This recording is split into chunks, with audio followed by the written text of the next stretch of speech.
Hey guys and gals, it's Scott Steen with winnersandwhiners.com coming to you with today's version of the Deep-3. As always, we're coming to you from the Mark Zumoff studio deep in the bowels of the Winners and Whiners Sports and Entertainment Complex. Don't forget to like and subscribe. Let us know what you're thinking as far as your picks go. What are you playing? Are you tailing? Are you fading? Let us know your own picks. We got some great cappers putting up picks. I love it. And I always talk about that. You guys did a great job today. Kind of left you on your own there with a couple of my picks, and we were down to one, and that ended up being a shitty one. So you're welcome. Yeah, check out the website. You know the drill. Winnersandwhiners.com, statsalt.com. Join the contest. We're doing it again Monday. We're doing it again Sunday after the Chiefs game, and it promises to be probably even smoother than it was on Sunday night. So, all right, guys. Well, a little quick recap there. We bought out of we passed on the Duke game, and I'll tell you what. I think we got lucky there for the wrong reasons. Because Duke was minus 17. I didn't like that number. I thought that was way too high against a pretty solid squad there. However, we got lucky because Trey Jones went out with about 14 minutes left in the first half. I don't remember, but I think at that point Duke was up 7. So they were cruising right along. He had 5 steals. He was doing his thing. And it looked like there was a strong possibility they would cover that number. Now weird things happen, of course. Cam Reddish didn't suit up. He was sick at the last minute. And so, yeah, we ended up being down 2 of their top 4 scorers for the Dukies, and that proved too much to overcome. I actually got a halftime bet on this with the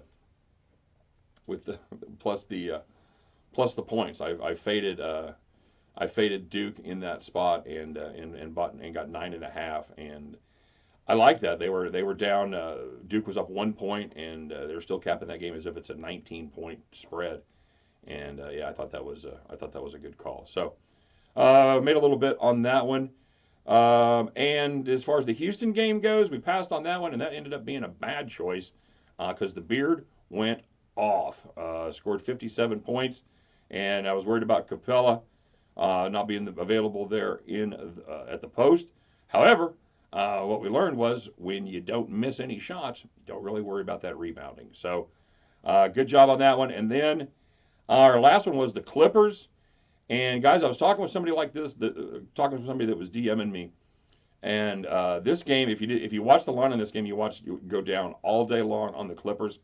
There was 3 separate steam moves that the Sharps initiated. I bet early. And when the line started going down, I ended up getting. I took the money line at minus 120, because I'm smart like that on the Clippers. And when I saw that steam move, those steam moves just drive that line down, I got very worried. I don't like being on the other side of the sharp money, and I was tonight. And I looked for a spot there in the first half to buy out, and I did. I ended up fading the Clippers at plus 115. So yeah, I'm just gonna plus 112 on that. Sorry. So yeah, I was probably just going to get juiced, and that's what ended up happening. So ended up being okay, but guys, I sent out a blast in the comment section. And here's the funny part. I sent out a tweet because I figured that was the way to get the most people the fastest, and I hit. And for some reason, it didn't send. I didn't get notification until like hours later on my phone. So I was absolutely terrible about communicating about the Duke. So hope everybody got the info. Check the comment section. I will be much more better. I'm much more better, really. I will be much more vigilant about making sure the Twitter stuff goes through. So, okay, enough about the recap. Let's move on, shall we? Taking a look at the first game tonight. This is from the world of the NBA. I'm looking at Minnesota Timberwolves at the Philadelphia 76ers, looking at the total of 231. Minnesota, the over, has cashed 7 times in their 7 contests over their last 7 road games. Philadelphia at home, their last 7, the over is 5-2. Make the target score on this game, when you take the spread into account, of a 119-113.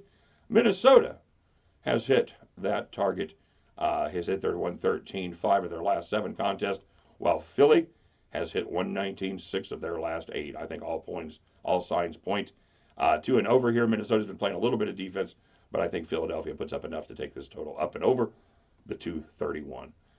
Next, looking at the world of college basketball as the South Florida Bulls travel to the Queen City to take on the Cincinnati Bearcats. They're in the home of just dreadful chili, Skyline chili. Just terrible. If you've never had it, stop putting cinnamon in chili. Okay, that's my rant. The Bulls, 4-1 this season against the spread as a dog. And on the year, they are 12-4 overall, straight up. 12-4 against the spread. The Bearcats, on the other hand, good team, but they're just 8-8 against the number on the season, and 2-4 over their last 6, getting rolling there in conference play.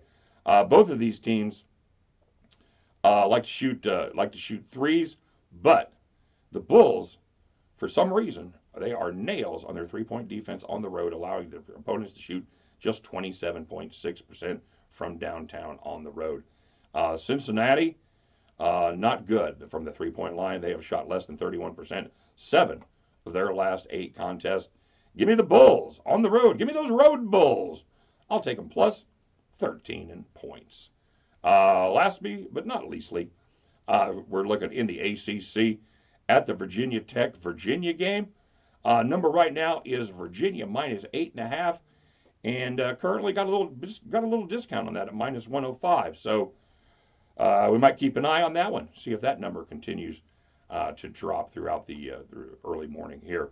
Virginia, they're going to do their thing. They're going to look to limit the possessions of their opponents. They play tough, tenacious defense there, so every possession is going to count. Virginia Tech, they are 5th in the United States of America in three-point shooting, making about 10 per game, but they shoot about 5% less on the road as far as their percentage goes. It goes from about 42 down to 37, and they make 3 less three-pointers on the road than they do at home. On the meantime, Virginia allows just 23.7% three-point shooting at home and allow their opponents to make just 5 per game. That is going to make a significant difference for the Virginia Tech Hokies. I don't think we have a repeat of last year when Virginia Tech snuck in for a 1-point victory to hand the Cavs their only ACC loss of the season. Yeah, I'm a little worried about a look ahead with the Duke. Under normal circumstances, I'd be a lot more worried, but nobody has a problem getting up for Virginia versus Virginia Tech. No look ahead here. Cavaliers, they keep their nose to the grindstone, and they do their thing. They are 12-3 this year against the spread versus winning teams, and they're 6-1 against the spread versus teams with good offenses, that is, scoring more than 77 points per game. So I like Virginia minus the 8.5 as it stands right now. Keep an eye. We might get a little better number than that as the day goes on. So get down on those 3 bets, guys. 2 from college, 1 from the pros. At the end of the night, you can join me as we head back to the window. All right, guys, here we go. This is the shout-outs tonight. Not real deep, but we did have a few. Jesus E. He hit Syracuse plus 17. Good call there. Very good call. You know, I just didn't have the full confidence to take the other side of that. I should have. When I doubted Duke minus 17, naturally should have taken the other side, but I thought there was a chance that Duke would cover anyway. I just wasn't feeling it. And he also took the Clips under that cash as well. The legendary King, he disregarded my advice. Good idea, sir. He went ahead and played the Rockets anyway, minus 6. That came raging through with flying colors. He took the Silver Fox. He had that KU over 134.5. And he also had the Sacramento Kings. Good call, Silver Fox. Well, nicely done. Shane, who I missed in the shout-outs yesterday. Sorry, Shane, but I got you tonight. He had Detroit plus 8. The Pistons, they came driving home. Stephen S., he also took Syracuse plus 17. Well done, sir. That was a very good call. Super Cisco had a pretty good night tonight. Hit the Rockets first half over minus 2.5. Or excuse me, first half minus 2.5. And the astute Aardvark got on Houston minus 6.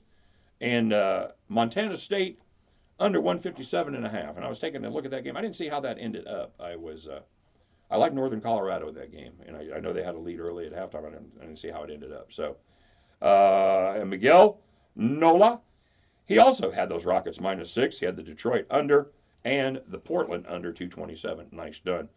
Mikey B, he had the Baylor Bears, Texas, plus the points against KU, and Pitt plus the points. Hammer and Hank got on those Rockets, and they took off for a victory for the Hammer and Hank. Ed P had Pitt plus 5.5. Also took the Houston Rockets -6. And the Kings, he had, I'm sorry, this is still Ed. He had the Kings -2.5. And he also had Edmonton on the money line there in the NHL. Good job, Ed, and good job, everybody. And just for further, just so you guys know, I'm always going to pin a post. I'm going to pin a comment in the comment section. If there's some injuries, if something comes up, you guys have some questions, you're like, I wonder if he still likes that bet. I will put a pin up in the comment section so we'll at least have the most up-to-date information, all right, and try to I'll make sure I notify you guys on Twitter and Facebook as well. All right. Thanks a lot, guys. Appreciate it. Good luck today. We're going to have some fun. We've got, week of basketball. We got football this weekend.